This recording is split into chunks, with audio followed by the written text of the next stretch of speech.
Welcome to the Outer Realm with Michelle DeRoche and Amelia Pisano. Airing live on the United Public Radio Network, 105.3 FM in New Orleans.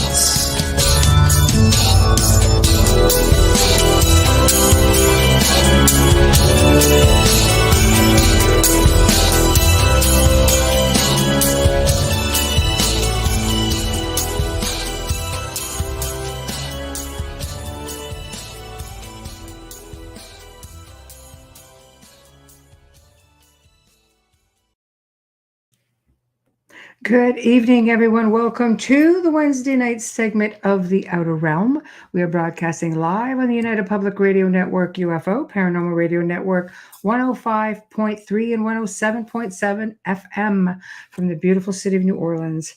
We are fully sponsored by the amazing people over at Folgers Coffee, who have been a part of our Outer Realm journey since the very beginning. So we love you, we appreciate you, and we certainly could not do it without you. Also, big thank you to Justin Snicker, the sonic surgeon, Dr. Snick, love him. He's the voice of the music of the outro and our intro that you just heard.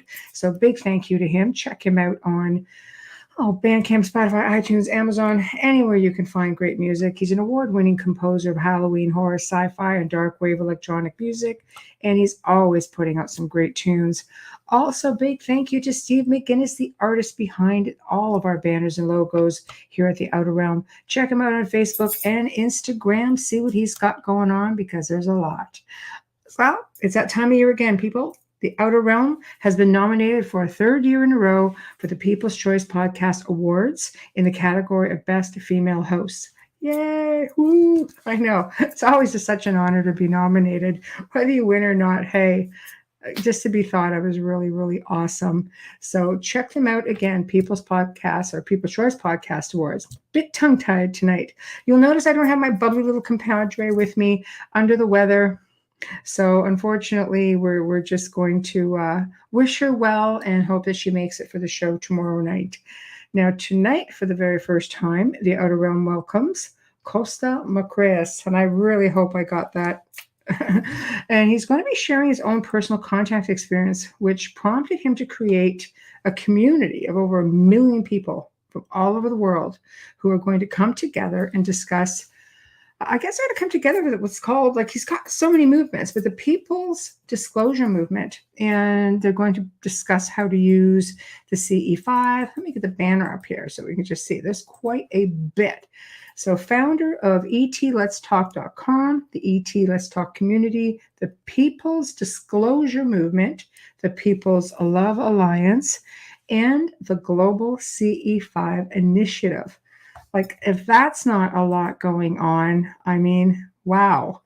But we've got all kinds of people chiming in already. We've got Dolly, Michael, hello. Yes, CE-5 is a great movement. And it's one of those things that people are, some people are on the fence with it, and other people are just like really down for it. So I'm really curious to see what Kosta's going to have to say about it. Hello, Beyond Being Human. Hello, Michael. Also, Antonia, hello. So we're going to definitely hit Folgers. I know. Thank you. So let me just see here. Kosta shares his own personal contact experience, which prompted him to create this entire movement. He is the founder of everything that I just mentioned. He's an international networker and creative artist working on behalf of harmonious relations between all life forms. See, I love that.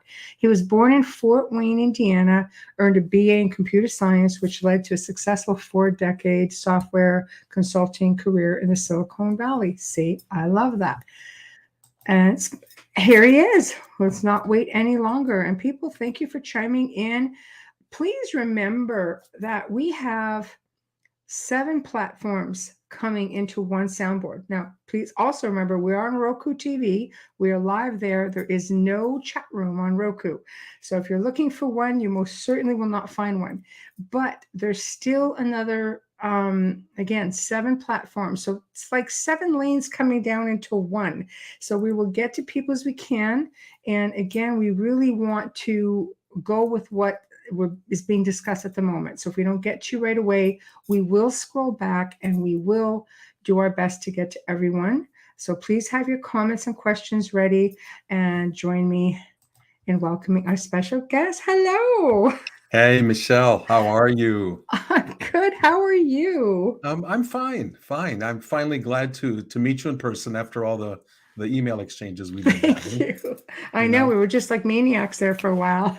Yeah, but it's all for a good cause. It It results is. in this.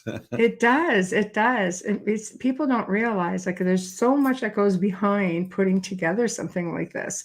You have so much information to share, and I mean, I love it. I've been really excited to talk to you. I'm already getting questions coming in. So again, I'm going to come up because you have some friends here. Here always for you from Michael Nabe. So that's from Beyond Being Human and Antonia Farney. So I will do my best, guys, to read off as we go along because we have a lot of audio listeners, like millions of people listening. So if you hear me, chime off the questions. I know some of you guys can all see it, but there's a lot of people who can't and may be a little bit confused as to what the answer is about without a question. So where would you like to start? I always say humble beginnings because how does one come about to be the founder of so many amazing communities here? So I will let you take I it. didn't plan this. I Come decided on. when I was young to go to school and get a computer science degree. I love mathematics, and I did that and had a Right. career in the Silicon Valley for decades. Right. Doing that, and that was fun and Right. educational. But if you had told me that I would be having this conversation, have a community in the People's Disclosure Movement of 1 million people worldwide, Right. and ETLetsTalk.com, and doing this kind of work, teaching people how to make their own contact and helping the movement along, to make this contact and to welcome cosmic beings who are here. Okay, Right. all of that really was not on the plate. And that's one of life's nice surprises. Sometimes Wow. when you ask the cosmos to put you to work, because you want to do something good for the world before you check out, guess what? You get answers. Exactly. and Careful what you wish for.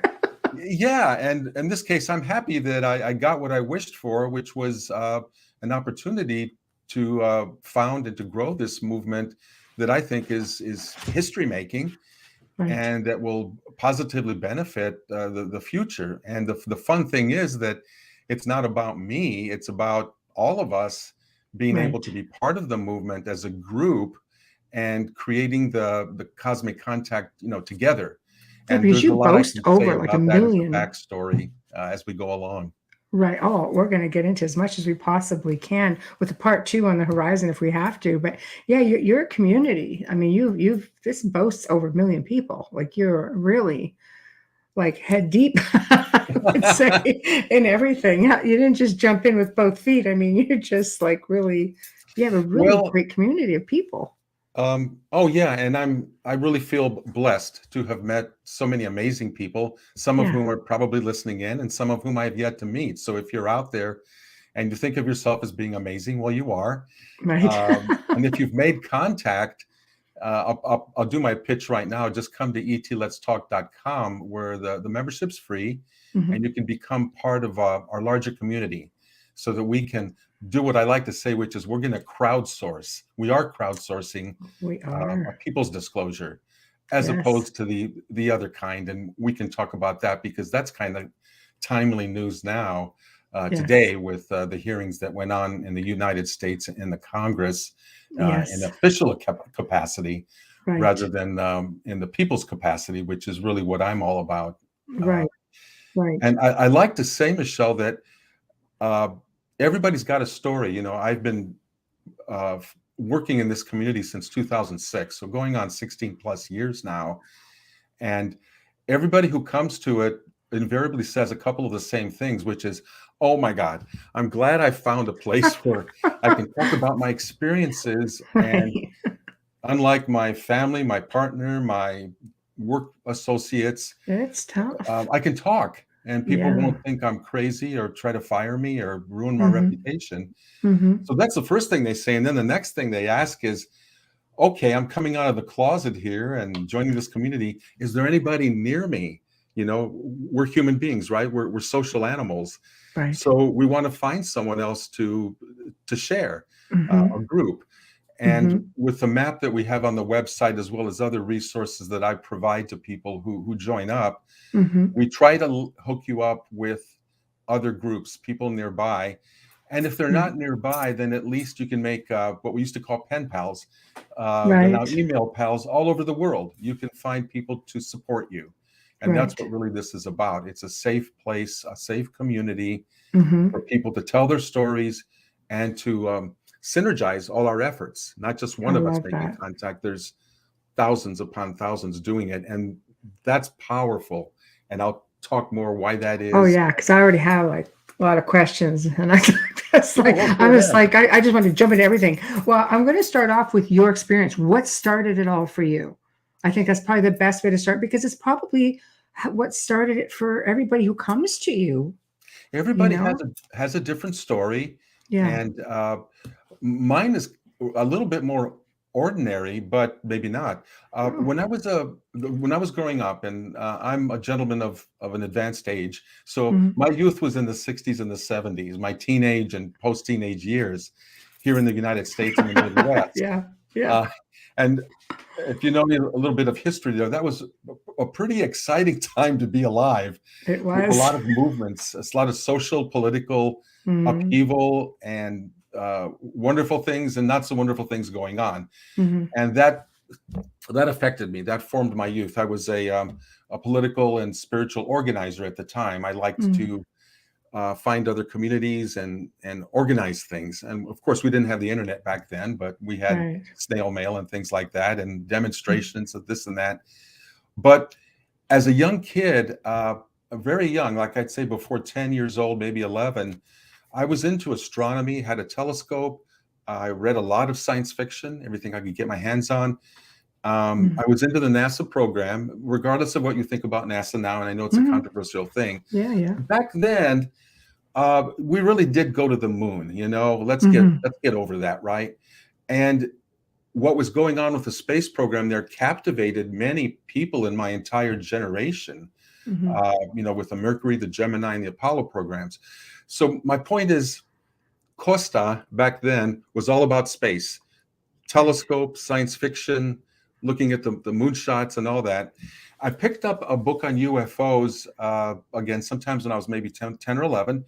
And it was a Wow. classic book. I've long forgotten the title, but I believe it was written by one of the contactees of the early contactee movement in the 40s, the 50s, 60s, and a little bit into the 70s, Mm. the people that preceded what we're doing now. Yeah. Our Um, forefathers. in that book, Michelle, there were the classic pictures of a saucer-shaped object with a dome on it and all that Mm-hmm. before you could do a lot of deep fakes, you know, before there was Photoshop, et Right. cetera. Mm-hmm. And though there were people that were faking things back then, I do know that there were genuine people having contact. That Mm-hmm. fired up my imagination. When I saw that, I was smitten. I go, I've got to know more. I really believe they're here. Mm-hmm. But you know what?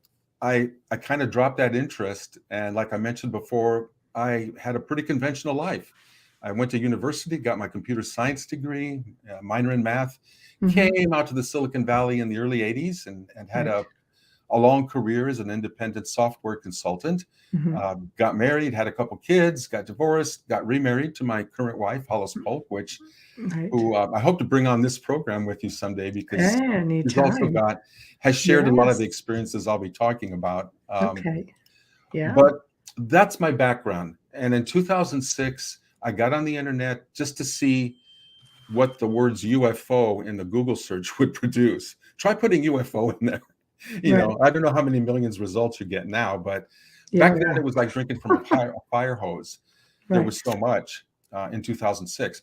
What I did find was a group that was about 4 hours north of where I live in the San Francisco Bay Area, who made human-initiated contact, what we call CE-5, close encounters of the fifth kind, Right. which is the human-initiated, interactive.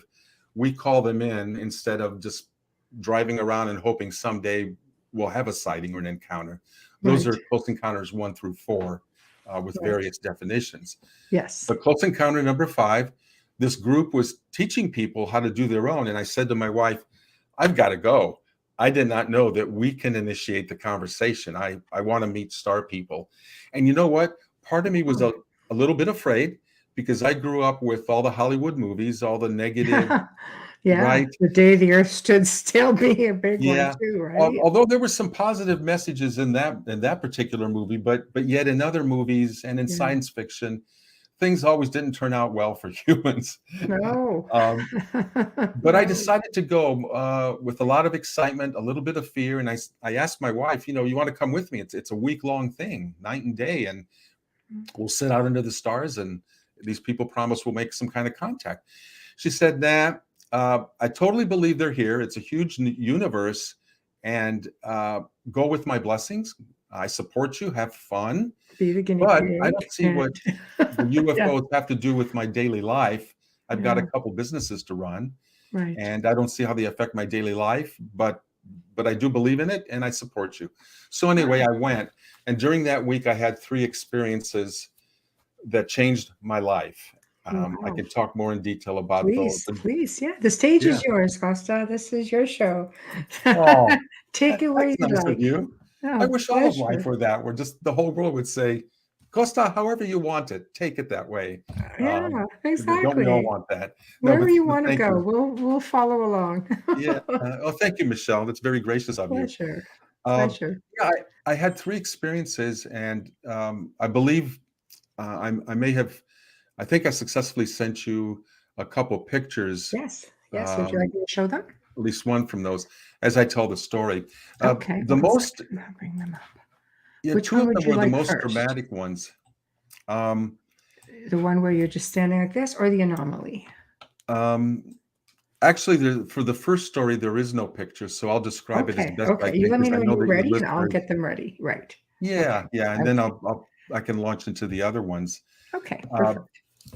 the first profound experience. Well, let me give some background. Yeah, of We were course. going out as a group every night, maybe 40 or 50 of us, and we were meditating under the stars and reaching out with hearts and minds and intention, creating a group field of contact. And we were succeeding every night. Mm. We were seeing flash bulbs, what we call in the sky, zigzagging lights, varying intensities. And we learned how to identify what's real up there, what's terrestrial up there, I should say, which is important that you do because we want to what's the word, debunk ourselves. Yes. Because if you really try hard to debunk what you see and you can't, then Mhm. what's left over is even sweeter because then you know or you feel more that it's a real anomaly and that you've had some success. So Right. anyway, during the week, we were learning how to debunk what was normal in the sky: satellites, aircraft, Mhm. planets, stars, helicopters, other things up there. And yet, at the end, we were seeing a lot of anomalous things: orbs in the trees, like I said, zigzagging lights, being chased by fighter jets at times, which it's got to be real when the military just I shoots up know. there after this thing zips across the sky. 30 Yes. seconds later, there's a kind of twin pair of fighter jets coming across in its path, And it's just like, taking we it got very seriously. something. Yep. Yeah, yeah. I And love that's it. happened more than once over the years. So about the 4th night, after everyone had gone home, we were in a clearing at the foot of Mount Shasta in Northern California. It's a majestic 14,000-foot mountain. And we had finished as a group. Many people got in their cars. They went Mhm. home. It was probably midnight, 12:30, back to their lodging. But about 10 of us still stood around in this secluded, cleared area talking about what we had seen during that night, because there was Mhm. always something to talk about. Well, someone tugged on my sleeve on the right and pointed to the edge of the field where we were in, maybe 6, maybe 8 feet away from me. And slowly, at ground level, I was rubbing my eyes, like, am I really seeing this? Is it a trick of my eyes? But Mhm. what I saw was a round sphere. I want to say maybe 3 feet in diameter, was Mhm. materializing out of thin air, a couple inches from the ground, Mhm. and everyone was real quiet. We were watching it getting more solid and solid. It, to my eyes, had an opaque gray exterior. Couldn't look into it. Other Okay. people saw a different color. No Mhm. one could look into it that I know of, but there it was. This wasn't supposed to happen. Uh, and we believe from a message that we got that it was part of a larger craft, the larger part of which did materialize. All we saw was this little 3-foot sphere Mhm. sitting there. It's like, what's going on? Right. Looks like Right. we succeeded in calling something in. Well, what do we do with this now? Well, for Right. the next half hour, uh, we looked at it. Nobody took a picture that I know of. But what's interesting is that one of the gentlemen from across the circle suddenly spoke up to all of us and said, um, I just got a telepathic message from the beings inside of this little craft. They tell me that they're scientists. They've come to Earth to experiment with on the human aura, the human energy system. Right. So I thought, great, we're lab rats, you know, Mhm. maybe a little bit Oh, higher on the a scale. horrible way to look at No, it. I'm being a little facetious, but Right. really what I was thinking was this makes sense to me because I'm a scientist. This is a scientific exploration. We humans do Yes. this. Why wouldn't other cosmic civilizations? Right. And none of us felt afraid. There was no fear or no vibration at Mhm. all. This thing was silent, no wind, no nothing. And so the Wow. message that they were scientists was kind of comforting to me. I thought, okay, this makes sense. We're Mhm. dealing with some intelligence here. Let's Right. see where this goes. Right. Well, the woman standing next to me, I call her Gloria, not her real name, had become a friend of mine, a really good psychic. And I turned to talk to her as this thing was floating there and all the rest of us were hushed and standing around. But she was silent with her eyes closed. She was standing stiff as a board, straight up with her arms out. And I know your listeners can't hear this, but her arms out at a right angle Oh, they for a can whole hear. half hour, Yeah. not moving, not responding, Right. but standing there. And Right. so Right. I thought to myself, something's going on with her. I don't want to interrupt it, but if Mhm. she shows any signs of distress, I'm right Right. here, as is everybody else, to help Right. her. Right. Well, after half an hour of us standing around and whispering and looking at this thing and watching her standing there not moving, she kind of came to. And after we determined that she was okay, she said she was a little bit disoriented, but she was okay otherwise. So I Wow. asked her, okay, what happened? Why Yeah. were you like this? She said that she had been approached telepathically. Now, again, she was a good psychic. So she got a telepathic message from one of Mhm. the beings inside this small sphere that was part of a larger Yes. craft. And the being asked her if it could merge with her to study her energy system. Mm. Now, I don't know about you, Michelle, but a lot of people would run away with their hair on fire at the thought of saying, "Yeah, go ahead and merge with me." Not this kid. I'd be like, "Yes." Well, some people would and some wouldn't. Yeah. Oh, I would always have said yes, believe me. Well, But I'll tell you, yeah. I give Gloria credit because Yes. what I would have done is what she did, only she did it far better than I could have. She negotiated with it. And again, this was all silent. None of us knew this was going on because it was telepathic with her. All we saw was her standing there, not moving, Mhm. wondering, what's going on Mhm. with her. But she was having a conversation. She was having a negotiation. She said yes to the being, you may merge with me, but I have 3 conditions. The first condition is that I remain aware of my surroundings. Mhm. I don't want to be knocked out and not know Mhm. where I am or whatever. And the Mhm. being agreed to that. Her second Mhm. condition was that number 2 was that the being leave when she told it to leave, Right. like I am superior in my space kind of thing, Right. and rightfully so. Right. And the being agreed to that. The third condition was no messing with my generative organs, my sexual organs, no probing and stuff around there, Right. verboten. And the Right. being agreed to that. And Right. uh, during that half hour, then whatever energetic experiment it was doing is what was going on, and she was really silent. And at the point she got a little woozy and unsteady on her feet after that half hour is the Mhm. point where she had said to the being, okay, leave, go. That's it. And as Yeah. she finishes her story, I looked at the sphere that was floating there, and it started dematerializing slowly, like just doing a fade out. You Mhm. know, no drama, no vibration, no heavenly music, no crashing cymbals, no nothing. It Right. just faded out and was gone. And I'm sitting there going, WTF? Uh, this What did should I not have just see? happened, because in my Right. physics classes, what I learned was that was not possible. Mhm. But suddenly the box opens up. You look outside the box and you go, if you're me, I know I experienced this. Even if I didn't have 9 other witnesses, I would still believe it. And I know what I know, and Mhm. I know what happened to my friend here. I've got to rethink everything, because if this can happen to me after just sitting in a circle and meditating and opening up and wanting contact, Yeah. I'm nobody special. Anybody can do this.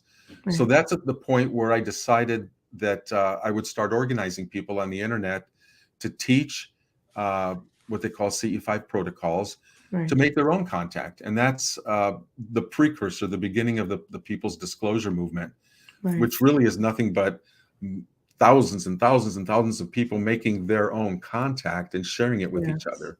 Right. Well, in that moment, that's what changed my life, was having that experience, uh, Yeah. knowing that I wanted to take it further.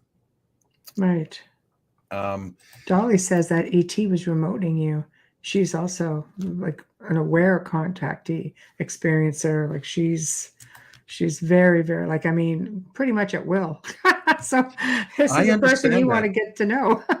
Yeah, Yeah. thank you. There's a lot of different modalities, like my friend Ray Hernandez, he and his team have written books about contact modalities, Yes. not Yes. just with UFOs, but other paranormal experiences. They're all Yes. part of one consciousness that we have, just reaching out in different ways, but it's all Yes. one thing. It's So, pretty wonderful, isn't it? so yeah, they remote viewed us.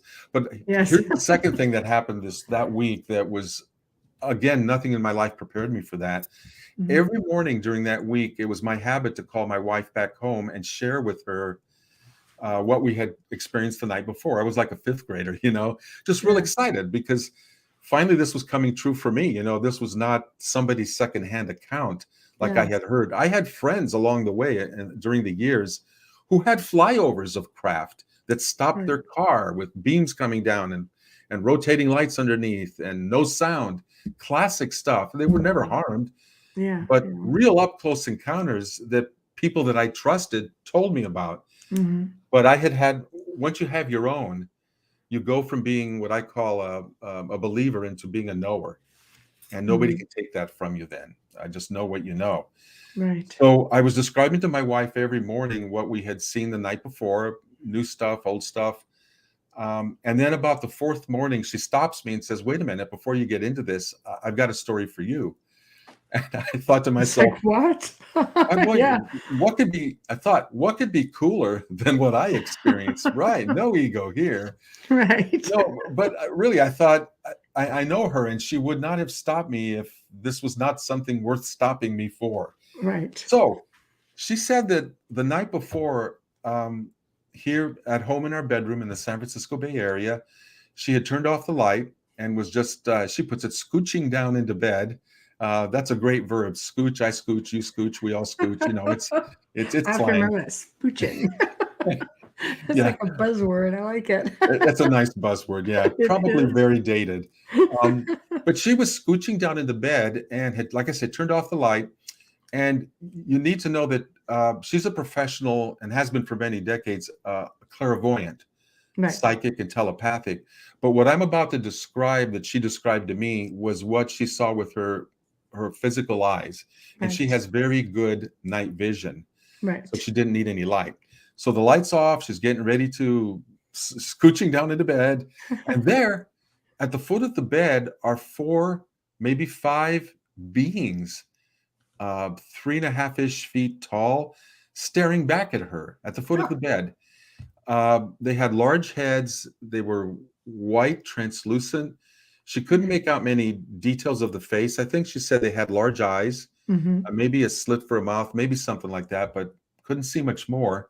Mm-hmm. Slender necks, shoulders, slender arms, part of a body, and the lower half of the body was occluded, was hidden by the edge of our bed. Yes. About 6-7 feet from where her eyes were. She couldn't see the lower half.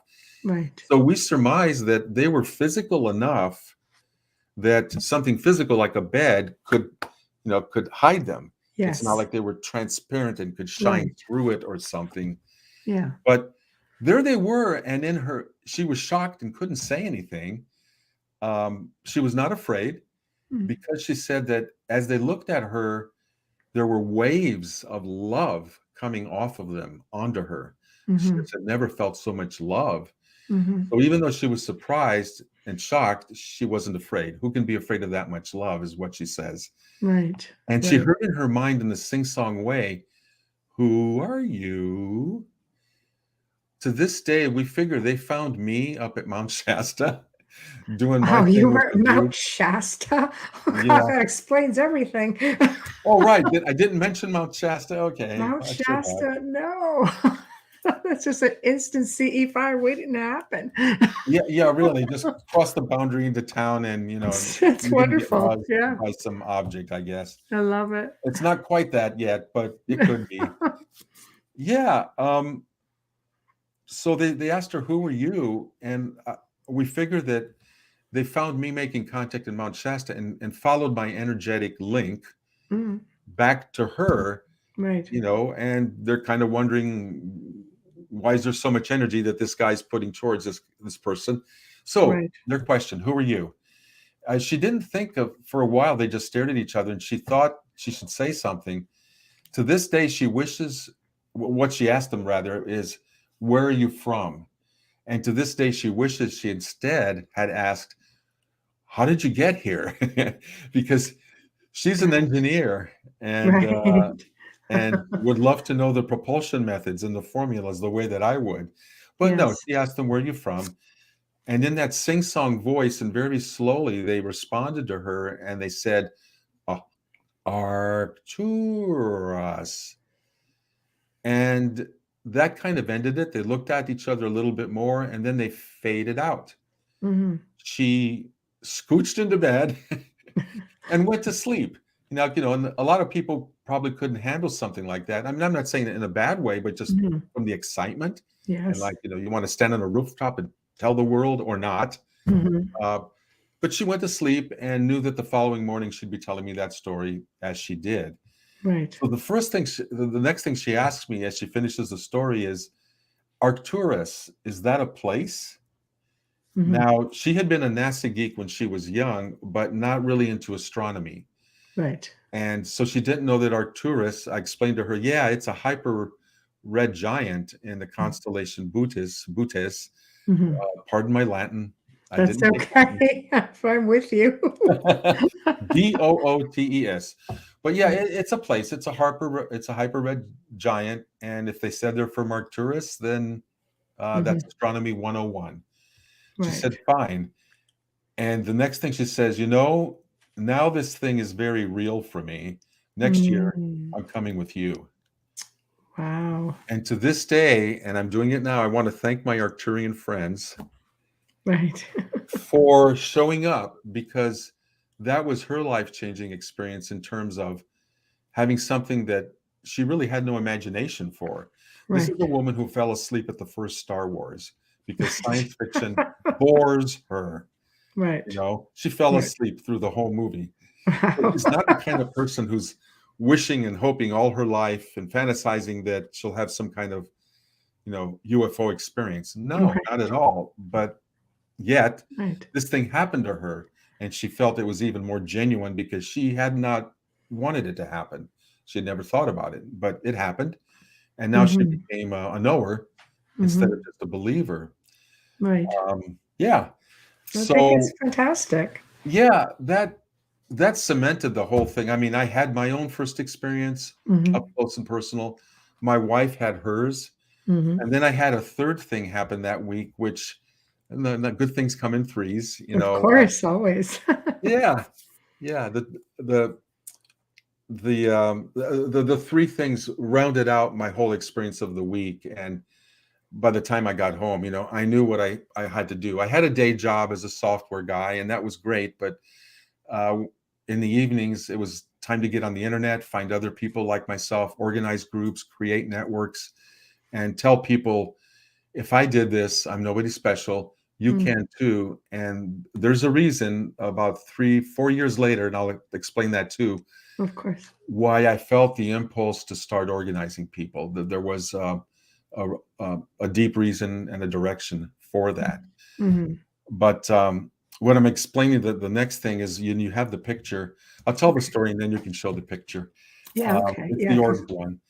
Okay. Um, Okay. During the week, during the breaks, as things were, as dusk was falling, and we were outside as a group doing our meditations, then we would have breaks. Someone came up to me with a camera and said, "Hey, look at this picture someone just took of me with a forest in the background. You see those two things? Those are what they call orbs. They're new things that have started showing up in people's pictures." And I thought, I've never seen this before. It looks kind of cool. Orbs. How do I get some of my own? Right. So I posed at the edge of the clearing there. I had my friend take a picture of me, snapped it, looked at it, nothing, not a zip. So I was disappointed, but then I thought, let's try again. So I posed again for a picture there at the edge of the clearing, and just before my friend clicked the shutter, I had this playful inspiration. I put my right hand over my heart, and silently in my mind, I said, "I invite any beings of light on planet or off planet to join me in this picture. I love you." And then my friend clicked the shutter, and as my friend clicked the shutter, I thrust my arm out to the right, kind of like in a ta-da gesture. Right. I Right. was going to have fun with this. I figure I Yeah. got nothing to Yeah. lose. So I Right. did ta-da, and then I asked my friend, "Well, did I get anything?"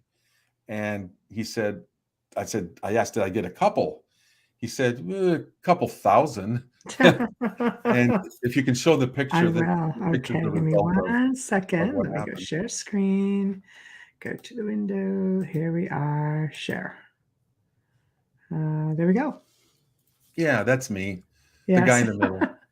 With just a couple thousand of your closest friends. Yeah, So, really.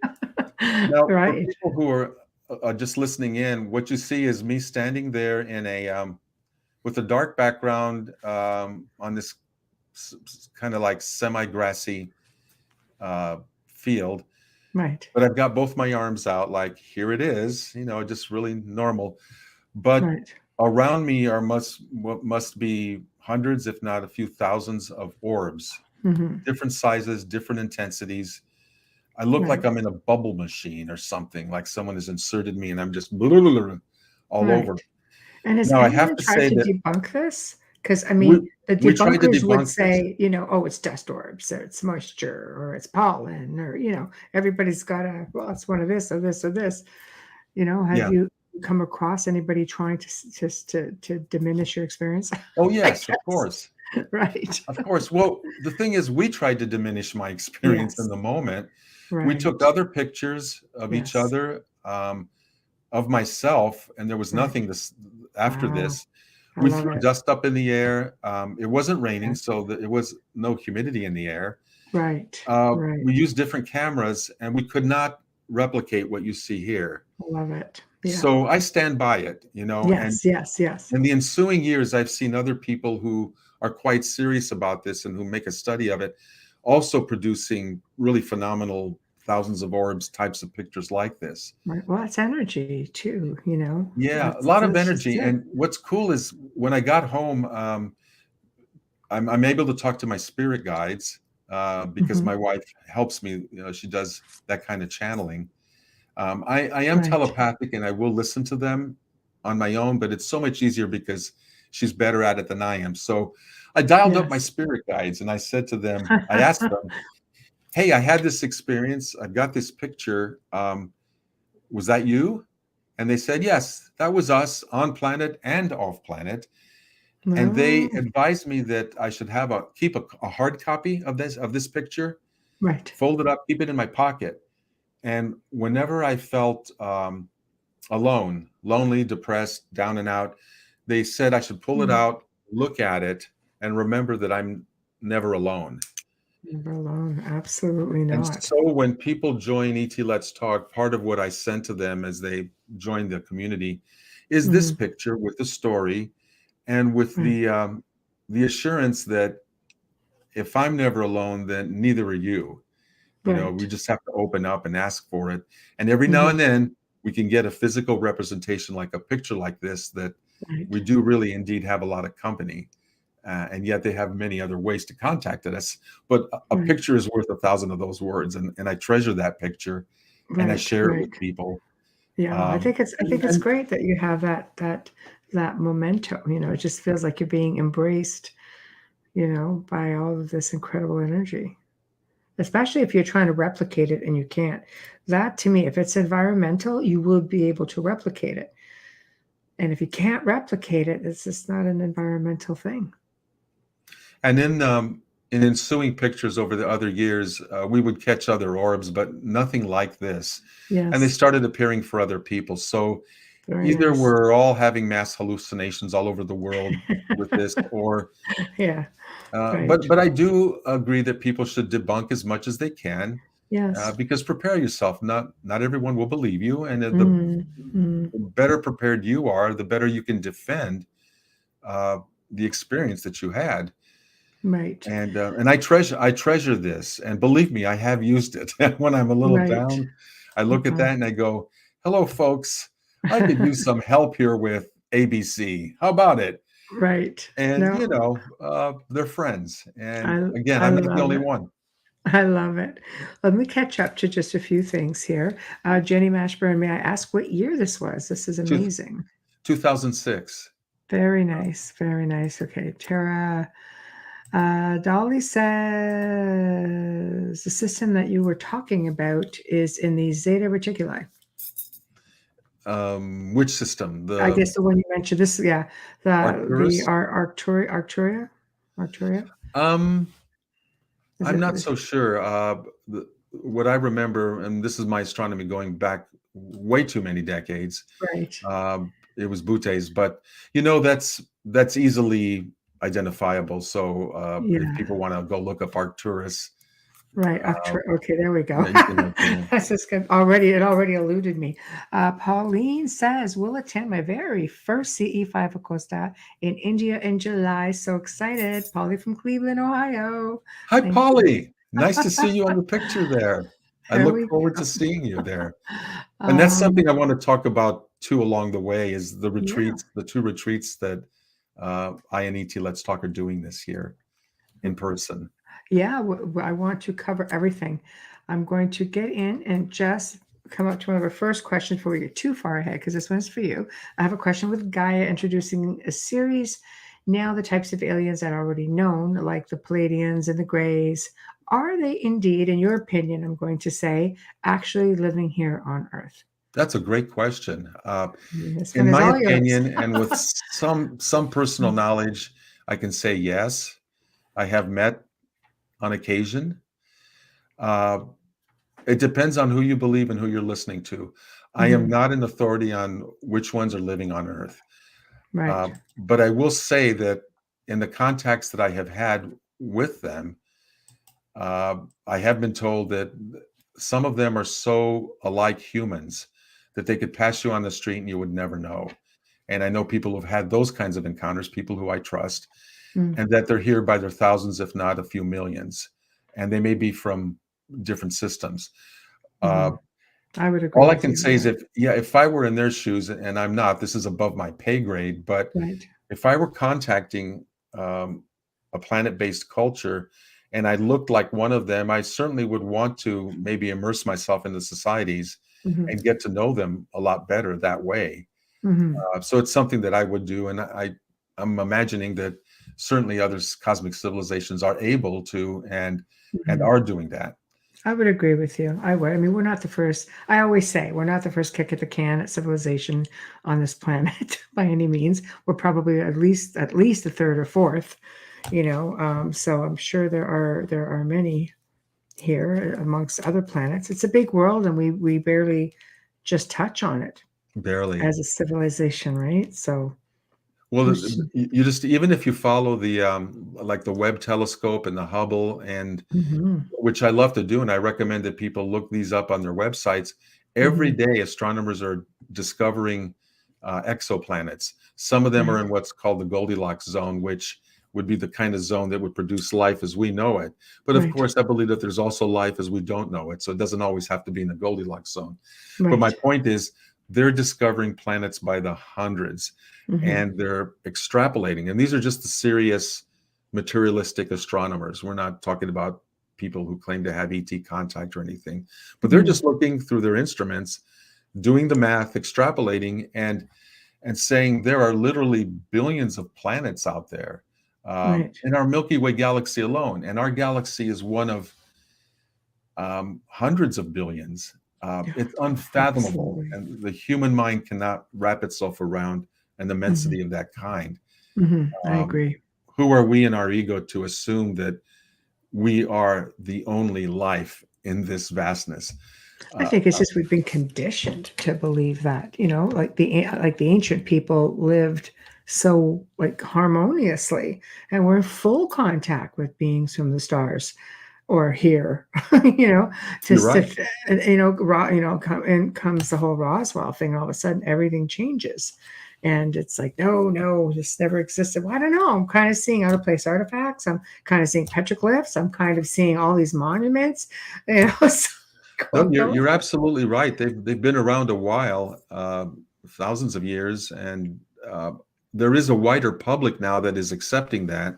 yes, yeah. When I was growing up, you really had to keep your mouth shut because you were thought to be Looney Tunes if you spoke up about life. It's true. Yeah, it's But true. thankfully, the decades have passed.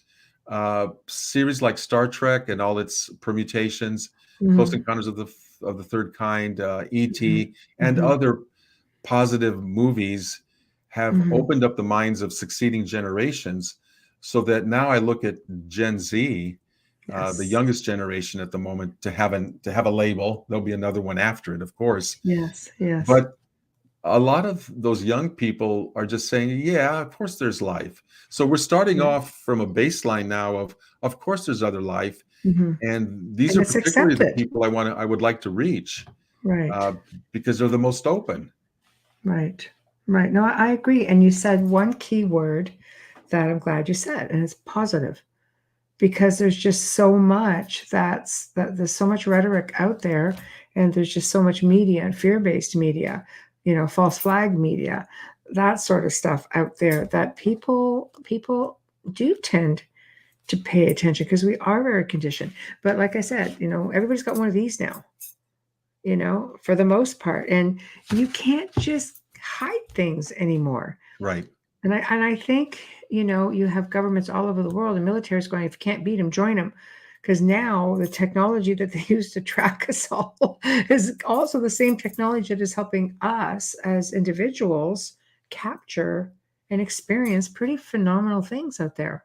And I want to, exactly to your point, I agree with everything you said there, Michelle. Mm, Um, you have a 1 minute video that I sent to I you do. that was captured on an old iPhone, maybe iPhone 8. uh, Wow. whatever, Okay. well, whatever was current in 2017. That'd I'm probably I'm be not up maybe on all. even the 7, 6, I know. Let me Okay. give you the backstory, Please but do. I I'm want just to gonna get it illustrate your loaded up. point. Yeah, Okay. that Okay. we were at ET Let's Talk. Usually has three. This year it's two in-person retreats where we meet with people. We sit under the stars and we train Mhm. people how to use their psychic powers. We all have them, Right. and their hearts and their minds to make contact. And we have all kinds of experiences during the week that we do those retreats. Right. Well, in Joshua Tree, Southern California, in the desert, in 2017, we had one of those retreats, and it was a really productive week, especially productive week for making contact. Right. The video that you're about to see was one of those experiences. Right. I was looking in the low western sky, the desert sky, and I watched, and I'm making a motion here that people will be able to see, but if you can Yes. imagine two flashing lights that we determined were, well, those aren't planes. Mhm. They were approaching each other from opposite directions, kind of like on a collision course in the Mhm. low western sky. And Right. just before it looked like they would meet and collide, they Right. circled each other. They performed a little loop-de-loop, a circle around each other, like, aha, faked you out. Look what There we're you doing. We're go. not airplanes. Oh. And then they Oh, pulled back apart right. and hovered, and they allowed us to video them. This Mhm. doesn't always happen. And this is why what people are about to see here, and I hope your listeners who click later on to be able to see Oh, the yeah, visuals here. this goes on all kinds of video platforms as well. It just Okay, happens to that's be a good. lot more audio. But okay, let me just get this one here. This is Share. 1 minute of what we captured with a little bit of audio in the background. Okay, let's try this and hopefully it catches the audio.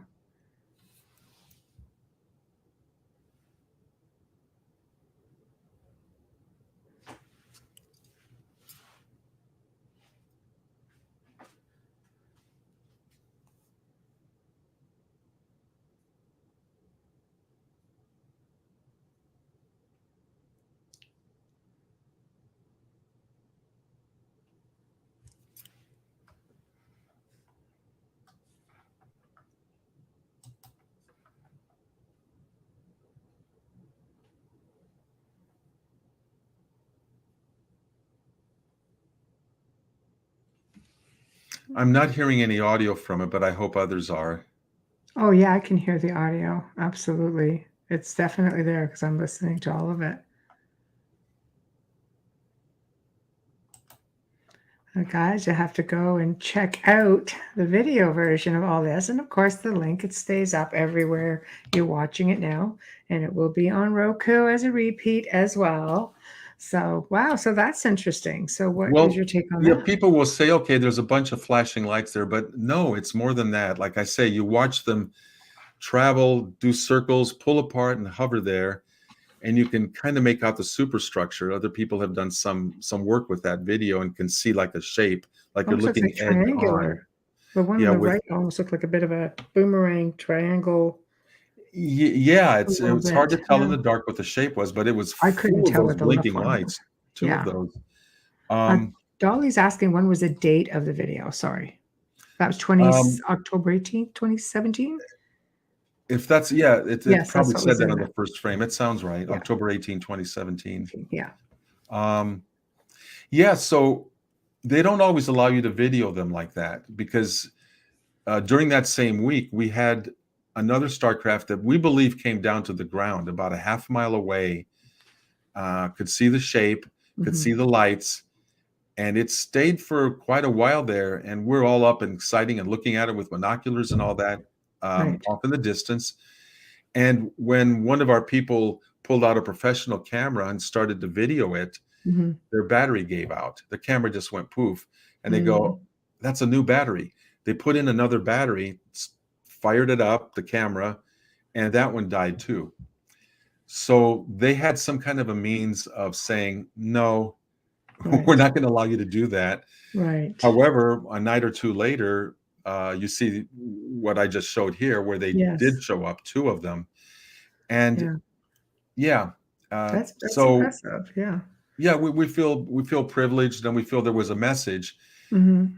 And because here I am years later showing this as direct experience that we had, Right. Right. it's my That's pretty proof. cool. It's not something I have to believe from someone else. I was there with a bunch of other people Right. and watched this develop, and we Right. captured it with an iPhone. Of So all again, to things, your I point, Michelle, I everyone's know. got smartphones now, and Yes. Yes. that leads me into like the people's disclosure movement. That's what we're about. Right. There were hearings held today that disappointed a lot of people in the American Congress. Okay. Do you want to let I won't go everybody into. know? I'm going to let you take it because then you can blend it into what you want to talk about. Yeah, there are a lot of people waiting for the official disclosure from government, Yeah. and I can understand that, but the government and other institutions have been playing games with this cover up for so many decades that every now and then when they say we're going to have hearings, people jump up and go, okay, finally, official disclosure. This is the door that opens, right? Mm-hmm. And then they get disappointed again. Well, that happened today. There were congressional hearings. Full transparency, I did not see them, but people that I know and trust did watch the whole thing and reported to me that there was nothing there. They called it a nothing burger, bits and pieces, breadcrumbs. As Nobody always. admitting, like, Yeah. nobody admitting anything more As than always, it's always the same thing. You right. get hyped up, and they give you morsels. They don't really give you anything. And sometimes that has at least one positive effect, which is for people who are on the fence and the general public, when they hear that the government is, I guess, taking this seriously and holding committee hearings, and maybe they see a video like we saw a few years ago of an object caught by fighter pilots that went viral and all that, genuine stuff, I think, that does open up people's minds. People who've been on the fence, it does have a positive effect in that they suddenly say, whoa, I need to go talk to my cousin who I thought was crazy. Now I'm wanting to learn more. My cousin with the What do tin you think hat. about that? What's that? Yeah, your cousin with the tin hat. Maybe he's not such a tin hat. Maybe he knows what's going on, right? Now I'm going, hey, where'd you get that hat? Can I have one? Exactly. I want I one love of my that. own. More and more people. So, right. Well, and that's the official disclosure path, and a lot Right. of people are still waiting for that. Right. Well, Right.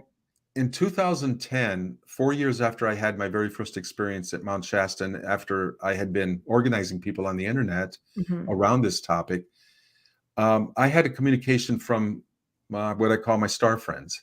Right. It came telepathically through my wife and a little bit through me, because I had been asking them, what else can I do that will help whatever plans you have? I know it's above my pay grade to know the Mm-hmm. big picture of things, Right. but I know that you guys need boots on the ground, human beings, to do our part. I was asking, what can I do? Right. And they gave me a really simple request, which is create as many ET contact teams as possible in as many places as possible, as quickly as possible. And I thought, Wow. I get that. That's a numbers game. It's just sit down and do that. Right. I Right. asked them, well, why do this? And their response was, as more humans reach out to us and want to make contact, it gives us more permission because of their free will to show up in more cities. And they literally said, we will show up in more cities as more humans, as these teams keep building. Right. When that happens in more cities, more humans will see us, and that gives us more permission to show up in even more It's places. like a domino effect. Right. Right, Just, right. yes. And they Yes. actually had a phrase for it. They called it a virtuous circle. I love that. That's nice. And I Yeah. said, what's the end game of that? And they said, well, someday so many people will have seen us and believe in us, in our presence, etc., that from that point moving forward, that tipping point, when it's reached, moving forward from that, there will be no institution of authority that can ever cover up our presence again. It's like that genie's out of the bottle. It's like nobody's going to believe anybody who says, no, nothing to see there, swamp gas, balloons, whatever. I asked them later on, years later, did we ever reach that tipping point? Because I asked them back in 2010, when will that be? And they said, it depends on human free will, like how much people take to this thing. Yeah, it's a I call tough that the one. people's disclosure movement. I'm sorry. Yes. Yeah, that's a tough one. No, you're right. As to how people will take it. I mean, I think a little bit of that is conditioning, but I'm really pleased with the amount of people that are opening themselves up to all of this with respects to being more open-minded. But I have to ask you, I always ask everybody, so I'm not just censoring you out. Don't feel under pressure.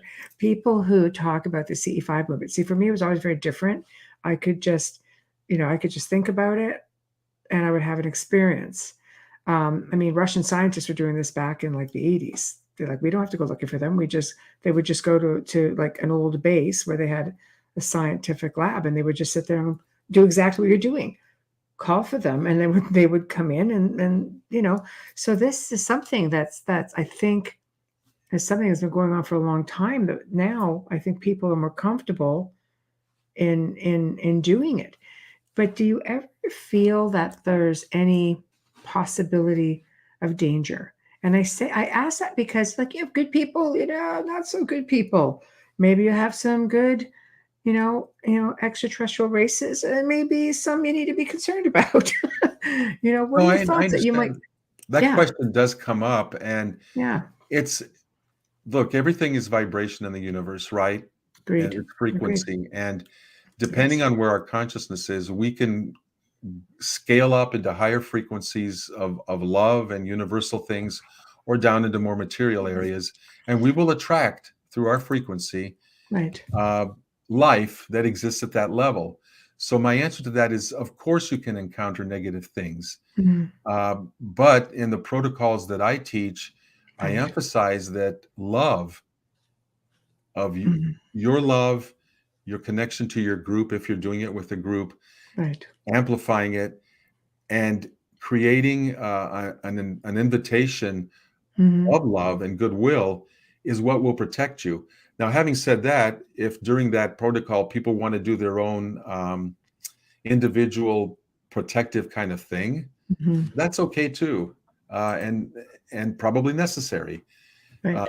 for people to feel at ease, Mhm. because there is life at all different levels, and I So this would is where not. meditation comes in then, to Yeah, connect with one of yeah, these levels sort of in a yeah. positive manner, right? Different dimensions, different layers. Yeah. Yes. I have never had a negative experience in this way, Mhm. uh, but people who come to me that say they have, Oh, wow. I don't discount it and say, you're bad, you're wrong because I said And they so or just whatever. didn't tap in properly or tapped into the Yeah, wrong I can't say I right. wasn't there. I don't know Yes. what state of mind they were in or whatever, but I try to listen respectfully, and I Mhm. realize that I don't know everything there is to know. Right. I can Still speak learning. authoritatively in my life about Yes. what I and my friends have experienced, and that's what I'm doing here is Mhm. showing you the pictures and the evidence of stuff we've Right. experienced Right. that I know to be true. So I guess it comes down to where I'm going to put up all these questions because I was just about to ask it, which is, do you advocate learning to use psychic abilities? Because I mean, that's what would make you tap in Aha. to. Okay, there we Oh, go. absolutely. And during the retreats that we hold, 6 days and 6 nights, the evenings, of course, are doing contact under the stars. Mhm. But in the afternoons, my wife, who's been a lifelong and professional, a clairvoyant and teacher of psychic opening, Mhm. holds classes to help every person there who's in the retreat Beautiful. Yeah. to identify which of the psychic abilities are there, and then we do exercises to help them develop that particular ability Mm. that is easiest for them, so that they can use that ability later on at night to Mm. enhance their contact. Right. And our star friends have many creative ways of reaching us. So the more that we open up our modalities, Mhm. the more opportunity we give them to find one of those doors in a Right. different modality to reach us. They will use telepathy, and I get telepathic messages. Yes. Same. Sometimes you'll get lucid dreams where they come to Yes. you. Sometimes physically you get a touch on the shoulder and there's nobody there, or a touch on the knee, How no about full nose. on turn around and there's one standing in front of you? It's happened to me as well. That has happened. I Yes. want to hear about that. I agree. That's a full on, That yeah, is, the yeah, full I guess they Monty thing. call that what a CE-4. Yeah. I mean, pretty physical. It's physical, it was solid. For me, I wasn't asleep, much like your wife, just kind of settling in for the night and just getting nice and comfortable. And I just, turned around and it's like, wow, good grief, here you are. And for me, I just remember looking at it, and I tell the story 100 times, people just laugh, but I just remember looking at it and rolling over going, nope, nope, not doing it, world over. I just was not, Oh, I really? wasn't ready. But weeks before that, I did put it out there. And I ended up with this huge flash of light that shot through the house, through the room, ricocheted off a mirror, went back out. And I mean, this is a big old manor house. There was nothing, no cars, nothing could reach up that high. So my experience is just, I guess we don't realize when you even just say, "Where are you?" I would sometimes just be driving and saying, "Where are you?" And I'd see a big, like a flash going in the sky, just like that. And I'd be like, "There you are." But, Got it. That's happened to a lot of people. I think the yeah. contact is a lot easier than we make it. Oh, yeah. And like you've been blessed, I guess, to be able to just have the thought. You must have a really good connection, or maybe you're a good transmitter of that, of your I desire. must have, well, it's been since childhood. And I just think that Ah, a lot of those memories started flooding back, because I wasn't always comfortable with it. Like your wife, you see 5 of them. I'd have been like, no, because you're in your personal space. You're supposed to feel that's your safe space. You're laying your head down where you're feeling very vulnerable. You're in bed. You don't have your street clothes on, so you can make a mad dash for the door. You just, you're pretty yeah, vulnerable. yeah, yeah. And right. And so I think that's where a lot of people think, no, I don't think I like where this is going. Like I'm supposed to feel safe in this space, especially being, I always call it the boudoir, but your bedroom, ready to lay your head down at night and your subconscious is wide open and Right. right. So that was a bit unnerving for me at first, but then I realized that experiences were happening in the house pretty much 24/7, any time of the day, which is all kinds of experiences. I mean, all kinds of experiences. So I became very comfortable because I realized there's nothing to fear except your own self. Yep. It's you that is putting up these boundaries and you are projecting that out. And maybe that in turn is projecting a form of like psychokinesis, just sort of doing crazy things. And it's a lot of times it's us, it's not them. I'm glad that you shared all that because you're a great example of where a lot of people want to go, to the ease with which Yeah. they can make that It's contact. taken a while, people. It doesn't happen overnight for some of Yeah. us. And yeah, of course, it's a little disconcerting because we were not born and bred being told that this is possible, and so we I, have to break I through the barrier was. of our conditioning. And It comes from my family. It comes from my family. It's they were always having experiences from the start. My grandfather's watching. My mother did work with the astronauts that went to the moon. Like it's really, yes. we want to hear about that. I know, you sure don't. Oh, I And so don't. when they were training and stuff, no, they were in contact with them at the university. They were all in contact. It was interesting. So this wasn't something I was ever discouraged from. I was a child looking to stars going, "Where are you?" Again, Right. and probably got what I you for, but you don't always remember. Well, and the question then, let's all assume that we all get really good at making this connection. Why are we doing this? And this is one thing I want to talk about. I mean, Okay. part of the equation is, oh, open up your mind, realize that it's possible, and then you start having communication of different sorts. However, you're able to get it. Well, what's the reason for that?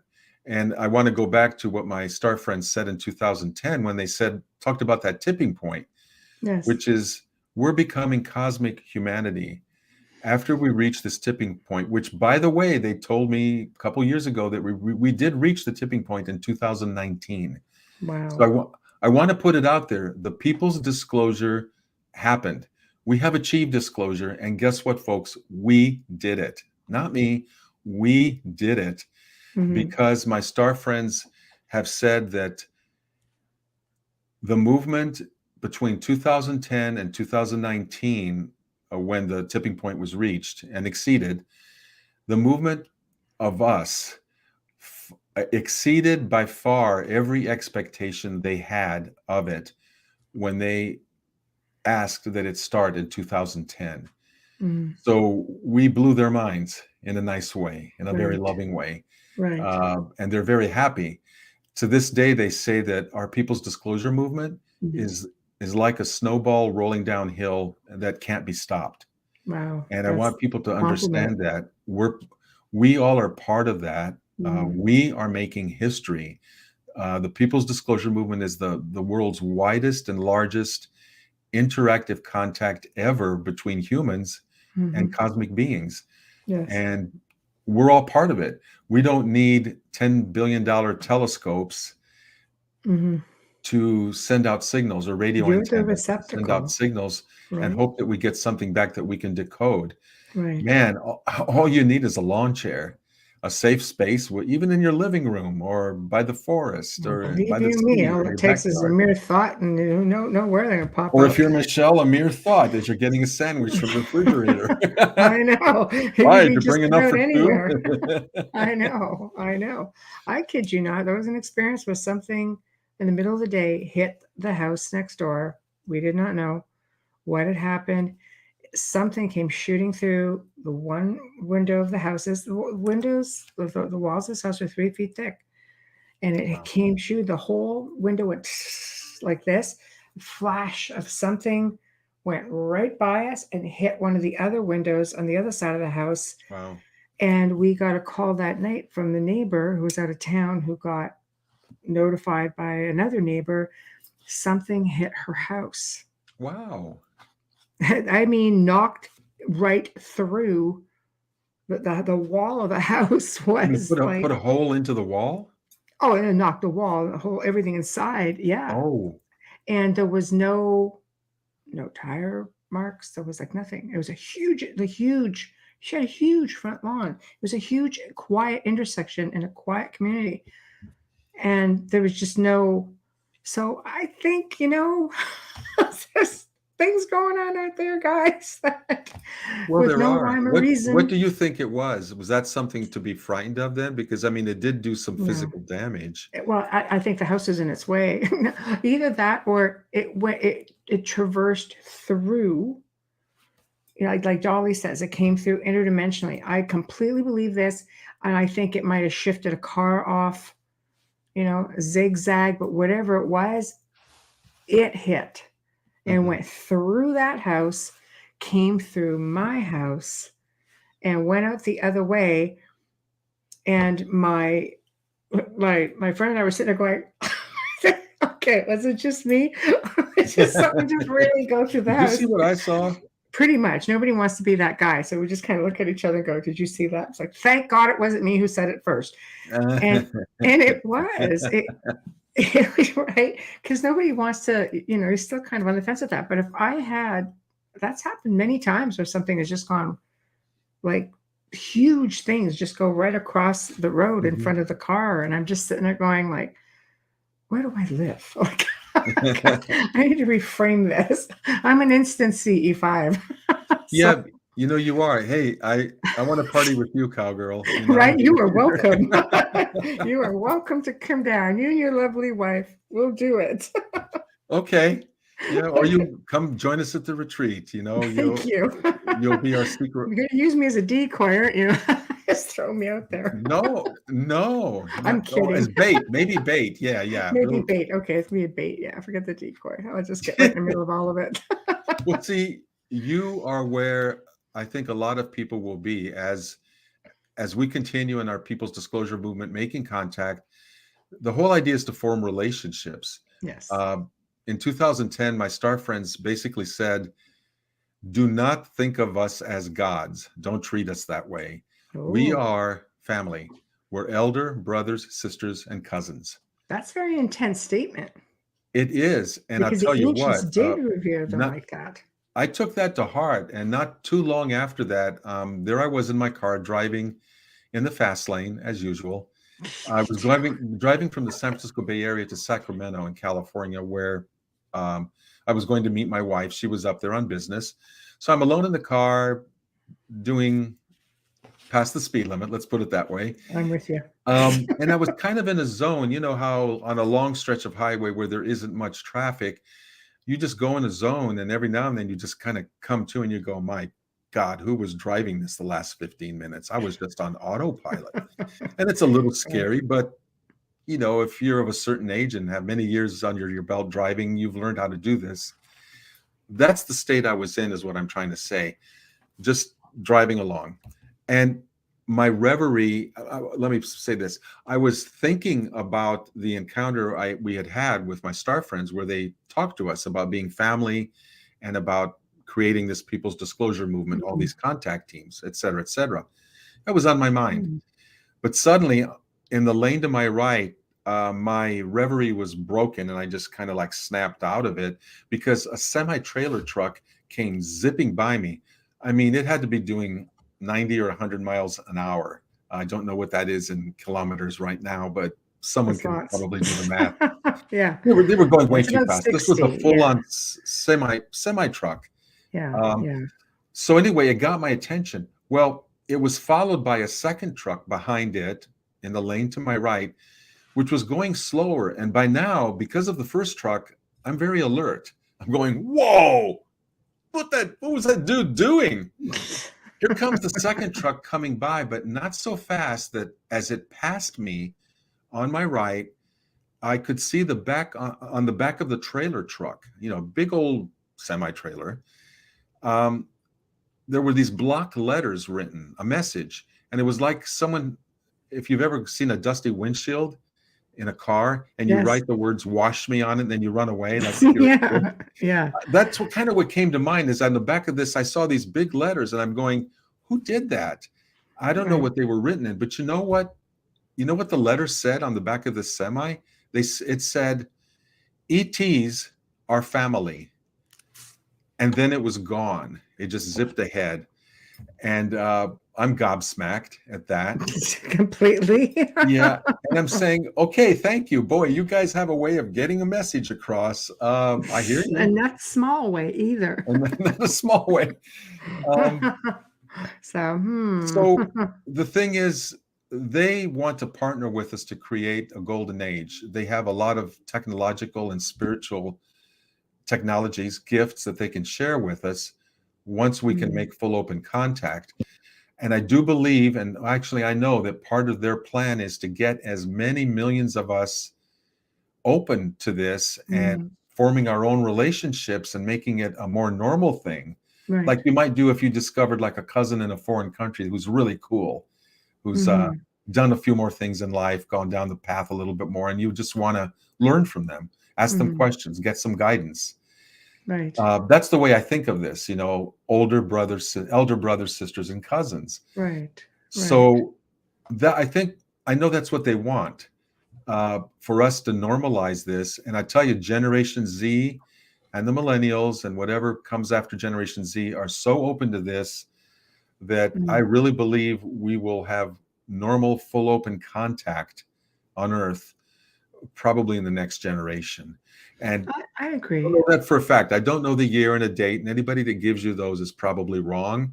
But we're reconditioning our children, right? Like we're reconditioning the next generation. We've been conditioned to think a certain way. So are our parents, or even grandparents must have been more open to it, I would think. I mean, mine certainly were. But I think with conditioning, now we have the opportunity. And this is why I think what you're doing is really great, because you are showing people how to prep the next generation. And as they start having children and so on and so forth, it'll just naturally be, I think, within our codes that this is an accepted, union. Oh, I love that, because Michelle, I've seen that in my life. Like I mentioned, I've lived long enough. I'm turning 70. I can hardly believe that. I wish it was 17 this summer. But in the 60s and 70s, like I mentioned, there were brave people that were speaking up, but in general, in mass consciousness, in the general public, you couldn't be open about this. And now, depending on where you are in the country or in the world, maybe you still can't in many places, but in a people lot aren't more taking them places. seriously at all.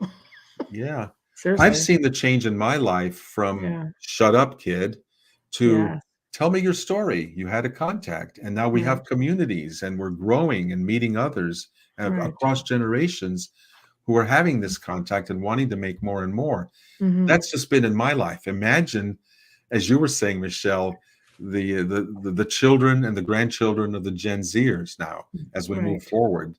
This is Right. cosmic humanity, and we literally are part of the birth. And we, Right. as long as we do our job, which Yeah. is just to make our own contact, Mm-hmm. talk to our neighbors where we can, open up other minds, find like-minded people like like ourselves for support, Mm-hmm. and build community. And that's what Let's Talk is about, is the community. I agree with you 100%. I'm I have to pause you for one moment though, as I have to do my job part of what I do, which is a station and sponsor ID. And I love our sponsors. It's not a job in a bad way. I just want to put that out there. But for those who are just tuning in, you are listening to the Outer Realm Radio.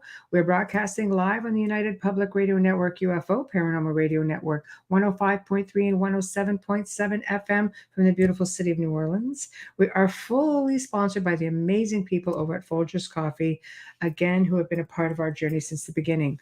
Also, big thank you to Justin Snicker, aka Dr. Snick, the sonic surgeon, an award-winning composer of Halloween horror, sci-fi, and dark wave electronic music, who is the voice in music you hear behind our intro and outro. Check him out anywhere: Bandcamp, Spotify, iTunes, Amazon, you name it, he's on it. Also, big thank you to Steve McGinnis, the artist behind all of our banners and logos here at the Outer Realm. So thank you very, very much. Also, you guys can find us on Roku TV. Check us out. And we are with the amazing Kosta. I'm French, so I'm hoping I'm not gonna butcher it. But is it Makreas or Makreas? Oh, it's the latter. You Ah, you found it, Makreas. okay. You That's know, that's it looks like Makreas, and everyone well, it's my usually says, French. I want to give it a flair. okay. Well, give it a French flair if you want. It says Makreas. Makreas. Makreas. Yeah, Makreas. Okay, perfect. So now we are back, and the stage again is yours. Now you've given us another photo. Do you want to talk about that? Do you want to show Yeah. it? Okay, beauty. Okay, and you can bring it up right at the end Anytime when I when love you're to do done. my introduction and the build up, You but cue the me. backstory is important. Yes. And yeah, in 2012, I believe my wife and I were with another group of maybe 40, 50 people under the stars in Mount Shasta, doing our regular contact during that week.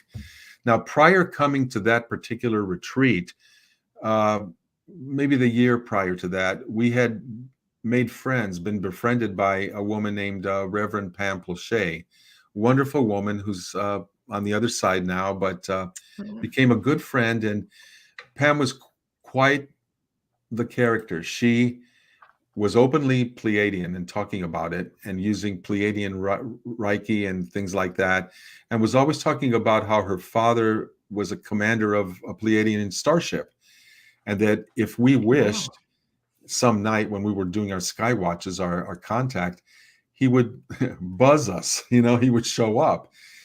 So this happened here locally, where I live, with a group of 14 of us, where above the airport, actually, although it was probably high up in the atmosphere, not literally above the airport where the buildings are and all that, but it was in the area of this international airport, probably, like I said, out in space. But we saw a flashing starship, a light, different intensities, zigzagging, hovering, stopping, starting, disappearing, just putting on a 3-ring kind of thing to say, I am not an airplane. I am not a Right. helicopter. The real deal. Yeah. I'm the real deal. Yeah. And so we were thrilled that first time, and we went back to our friend Pam and said, hey, we had this experience. Was that your father and his Pleiadian ship? And she says, yes, it was. So fast forward to 2012, we're in Mount Shasta at a retreat with those 40, 50 people in a very dark area. It was pitch dark. Lights had been turned off of everything nearby, and our group was making contact. Pam had told us that her father would show up that night for this larger group. So we were excited and expectant, right? Well, late into the night, as we're all getting tired and sleepy, we had made contact. We had seen things, but nothing as dramatic as the signature experience that I described that had happened to us locally, where he's zigzagging and doing this and that. That had not happened. So I'm kind of like half awake at that point, tired. It'd been a long night, and I'm honestly a little bit disappointed. Well, suddenly from the middle of our circle, one of our friends who was a photographer and a videographer, he had a tripod there with a camera, still camera, and movie camera. He suddenly shouted out into the dark to all of us, "Hey, look there, between Hollis and Kosta." Hollis is my wife's name. Right. Between them, look. Well, at that point, I kind of perk up and I turn my head, and all I see is darkness.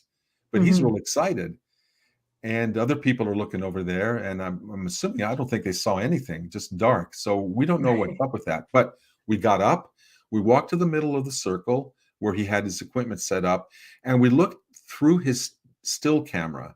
Now the camera had a little flip out viewfinder. So we lined up, Hollis and I did, with other people, and we took turns looking through the viewfinder to see what had our friends, the photographers, seen that got him so excited. Right. Well, when you look at where the camera was pointing, it was indeed pointing right at myself and my wife, where had been sitting.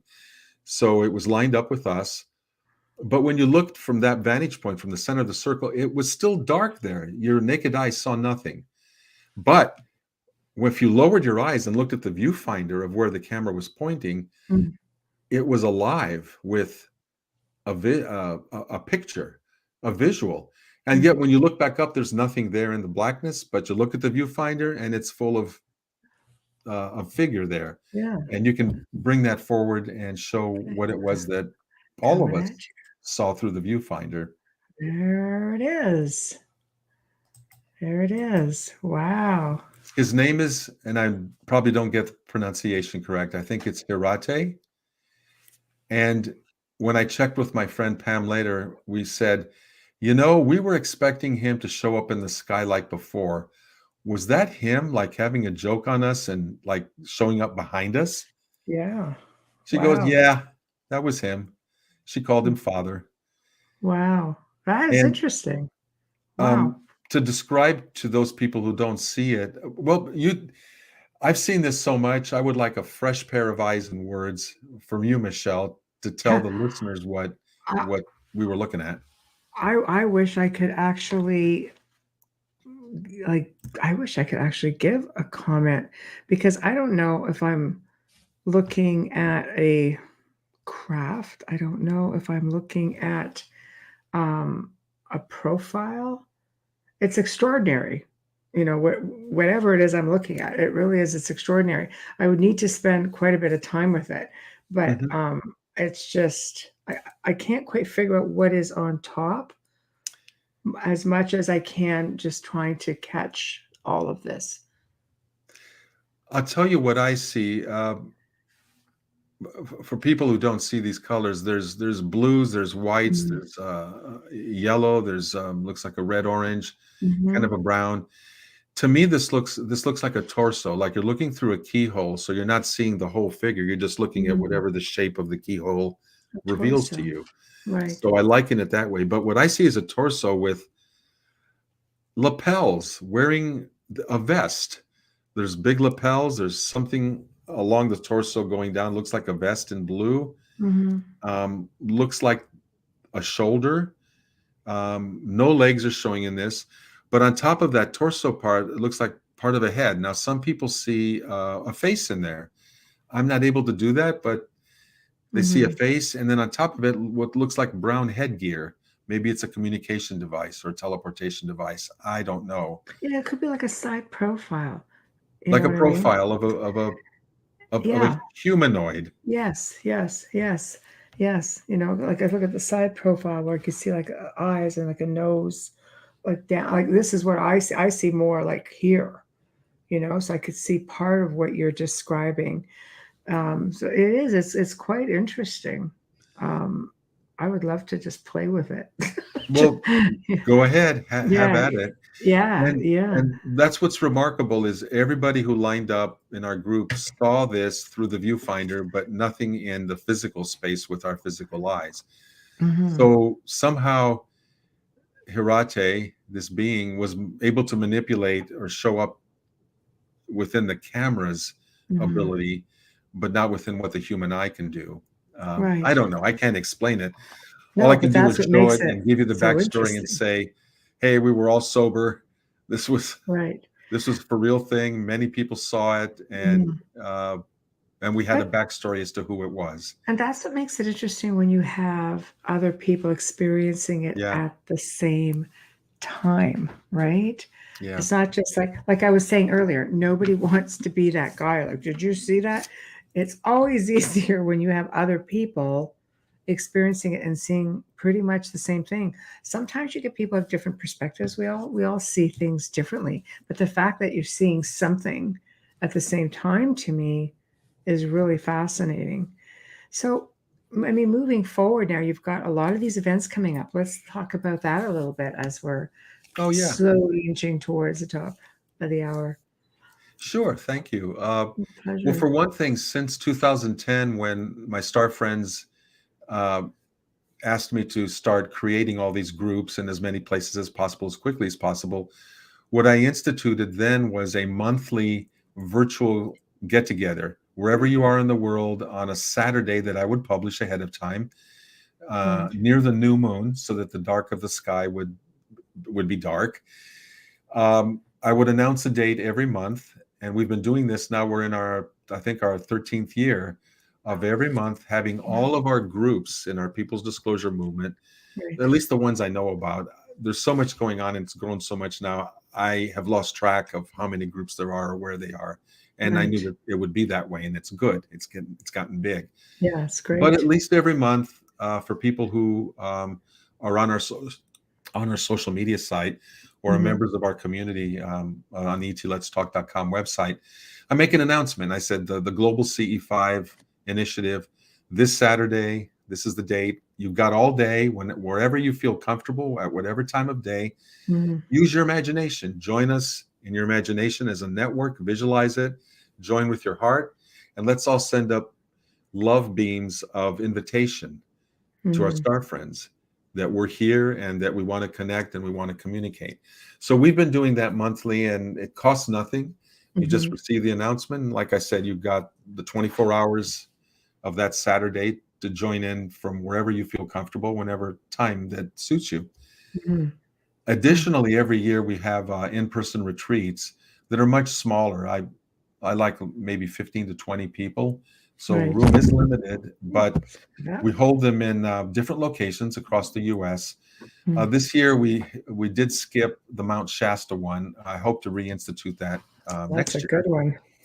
But in the Midwest, Bloomington, Indiana, where I graduated from Indiana University, Very nice. many decades ago, Yeah. we have a 6-day retreat there, and then another one in Joshua Tree in Mhm. Southern California, in the desert, but near civilization, near the town of Joshua Tree and the town of Yucca Valley. So Mhm. we're not out there, freezing at night at the mercy of Right. wild animals or anything. No, it's a Right. civilization.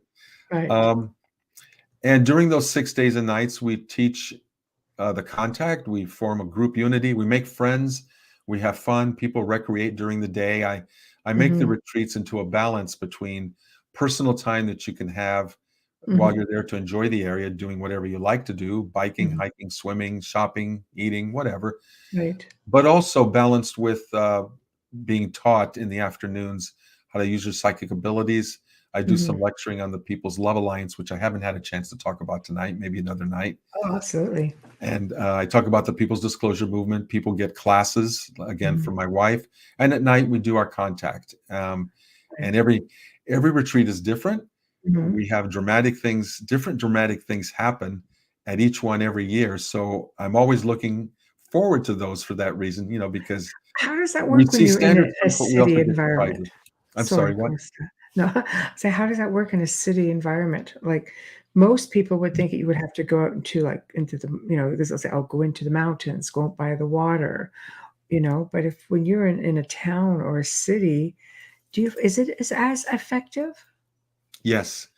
Wow. Here's the thing with city lights, yes, the sky can get washed out. So if you're looking for That too, yeah. standard stars and things like that, Mm. it is limiting.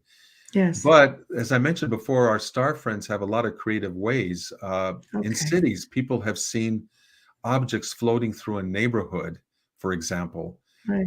or underneath a cloud cover. The Mhm. clouds may be hiding the stars and everything, but Mhm. some craft will come and light up underneath and flash and then be gone. Right. So they're not limited by what we think they should be limited by. Mhm. And that's why, even if you're in a city, in your living room, you can have telepathic communication. You can have Yeah. your smartphones that are Mhm. powered off. This has happened to me, and they turn themselves on, and they're playing some kind of cosmic song that's in your playlist that you haven't heard in years, Right. just playing away at that, or lights flashing and things like that. I Uh, get dimensional things like music, weird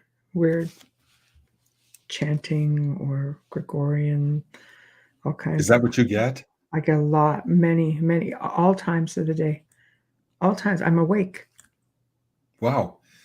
That's what I Well, said. you're clearly hooked into the paranormal world, whether I'm it's hooked in big time. big time, yeah.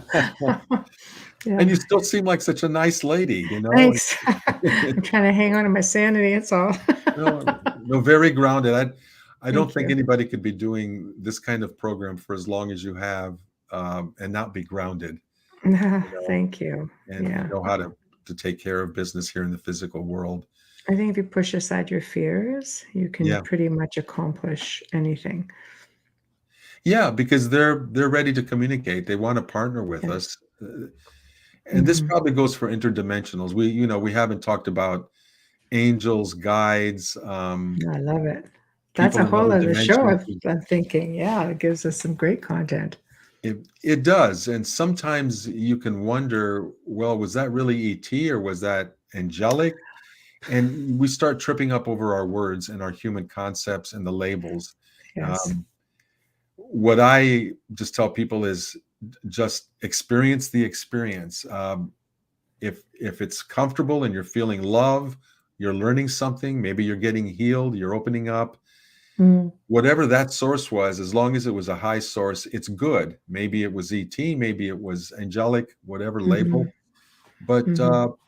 pursue that experience. Try to repeat it, because life is in many dimensions, far more than what we are focused on here. Mhm. And part of our journey is to open up in a safe and constructive manner, into all of our Mhm. human potential. And part of that includes these cosmic beings. And you know what? Most likely, many of them have developed psychic powers and developed spirituality. They love Mhm. us. The ones we've contacted tell us in many ways. And I have other stories about that too, Yes. for another time. But Yes, and we I will want to have another emphasize, this time. is not just about the lights in the sky, it's about the love in the sky and the love on the ground. Right. Uh, we're building a new earth, a new golden age, and Mhm. they know, these civilizations that are visiting from wherever they come, they know Mhm. that we're at a very touchy time where life Mhm. on earth could end within moments, any number of ways. Right. But I think they've been down this path in their own civilizations, and they're here to help. They love us, they see our potential, Mhm. and they want to reach out and be those mentors, those elder brothers, sisters, and cousins, so Mhm. that we have a breakthrough planetary wide, not a Mhm. breakdown. And I'm all about the breakthrough and all about the People's Disclosure Movement doing that. I love that. I love that. I love that you're just preaching so much positiveness with it because I'll tell you there's so much out there that's negative and people are so fearful because I mean I bring on people from all walks of life who've had all kinds of different experiences and some of them have been pretty horrific and others have just been like amazing. And I think it's important that people who put themselves out in the public try and show and have that due diligence of putting out there that no, you know what, it is about vibration and frequency. In fact, I think a lot of this music that I hear is it just changes all the vibration within my space like regularly, and I it goes to show you that something, is out there reaching out to all of us. There's a theory, well, that not everyone is meant to see them. That, contactees or experiencers, absolutely, you'll see them throughout your entire life, whether we recognize some of the signs, like you say. they're very creative in their ways of contacting. And I just think maybe some people are missing the boat on what they're seeing. They're just not seeing it or acknowledging it.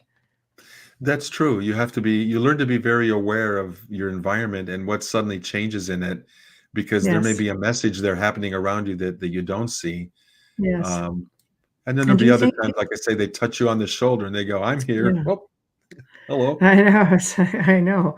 Do you think that some people are just meant to have personal messages? Like a lot of the people who you work with, um, do they go on to have a lot of personal experiences on their own after this? Yeah. Is it like Yeah. opening a And that's door? the whole idea is I want to put myself Yeah. out of my mission, which is Yeah. to someday feel like I can walk away, like I did all that I could, because the organic growth of other people doing their own thing and taking it further than I could take it. And that's how we got to the tipping point, by the way, that organic growth. This Right. is a people's disclosure movement, not Costa's disclosure movement. We all own it. Right. Uh, we're all Right. birthing it. We're all Yes. continuing it. And everybody can make the contact that they want, maybe in different ways than the next person, Mm. but uh, it's not an exclusive club. Mhm. There may be those of us who are star seeds who come in better able to do it, but it doesn't mean Mm. that other people can't learn. Right. Not every one of us is born as a genius piano player, right? However, Right. there's The million of us savant. that Yeah. take lessons and we Yes. get better or worse. I mean, we get better if we practice. Right. And this kind of contact is like that. The more you practice, you learn your psychic Mhm. abilities, how to reach out. The more you practice, the better you'll get at it, and you'll have more success. And you're So providing a safe environment, a safe experience. You're teaching people how to ground themselves, how to meditate, how to do it in a way that's safe. Especially if people have thought about doing this, you don't want to go out by yourself and do it. And, you're providing a safe place within a community of other people that's who are doing the same thing, like minds. that's the goal. And someday I hope that everybody who shows an interest in this will have someone next door or in their own town. Just Right. Oh, you're gone. I can't hear you. Um, you're muted. Unmute your microphone. So you see the little button at the bottom there? found There it. we go. Like, hello. Perfect. I wonder how I Oh, did that. I I think with don't my know. It's like mind. it's very magical. I know. I tell you this. I did not see you do that. So, but I like Donnelly's comment too. We're all connected. We all have the possibilities. Yes, Thank you for that, Dolly. Yes. yeah, I completely agree with that. So, in closing, as we're nearing the top of the hour, this is where you promote yourself and tell everybody what you have coming up. Absolutely. First of all, come to ETLetsTalk.com, free membership, and I'll send you all kinds of materials on how to make contact, some evidence like what you've seen here of things we've done in the past and have captured, and links to find community around you, hopefully, Mm. to meet up with. Also, our retreats are in Bloomington, Indiana from this year, from July 9th for 6 days and 9 nights, Sunday through Friday night, starting July 9th. And then in Joshua Tree, California, October 8th, Sunday through Friday for 6 days and nights. The retreats Wow. are very affordable. I make sure that they're only a fraction of what other similar retreats may offer and may ask for, because I want to make this accessible to everybody. Very nice. So I invite people to come join us at the retreats. You can get more information about those from etletstalk.com/retreats, RETREATS. And also, if you want to join the monthly virtual skywatches that we do, or connections, worldwide connections that we do, it's etletstalk.com/GCE5, the numeral 5, GCE5. And can they access all of that through your website? Yeah, it's through the website. Excellent. Excellent, just to keep it easy for the listeners. So this has been a lot of fun. It's been very enlightening. I was really looking forward to this. I know Amelia's she's under the weather. Amelia's my bubbly little compadre that usually sits across Oh, from me every get well, show. Amelia. Get well. Yes, get well, Amelia. Get yourself better for the next time Costa comes on. So I know she's just like, because she's a skittish one. So I really would have liked her to sit in on this because I know she would have had all kinds of questions. But thank you so much for joining me tonight and sharing all of your amazing experiences. And I'm going to wish you the absolute best on these experiences. I'm sure people are going to love it, and I hope you guys all go out there. Hold on, what is this? This is for you, Bloomington. Love it there. I use my alma mater. Cool. I go to the website. She's right in there. Way to Hope go, to see you Carrie. there, Carrie. I know. Let's take one for the team, Carrie. Go and tell us all about it.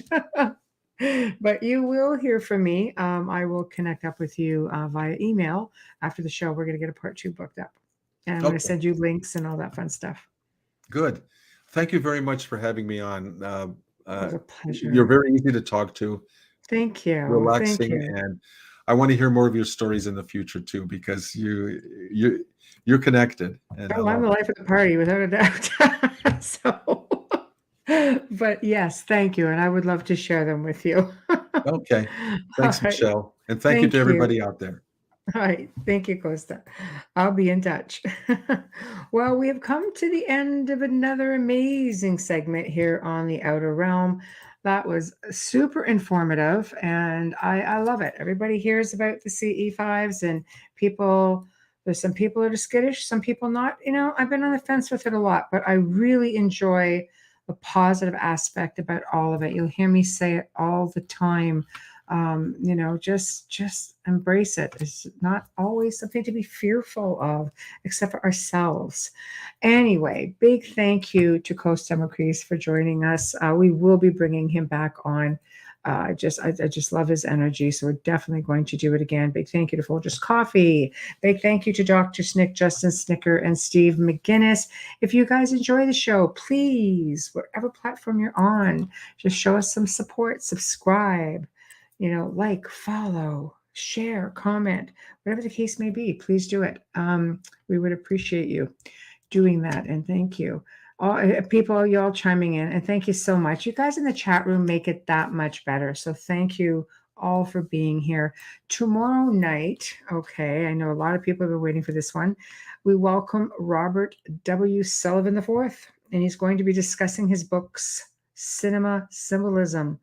And that is just a start. We know we're going to be doing at least one more with him because it's just going to be amazing. So all those cute little Disney movies you see and such, no.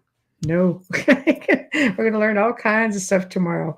Anyway, thank you all. Have a good night, and we shall see you tomorrow. And again, thanks to everybody in chat as well.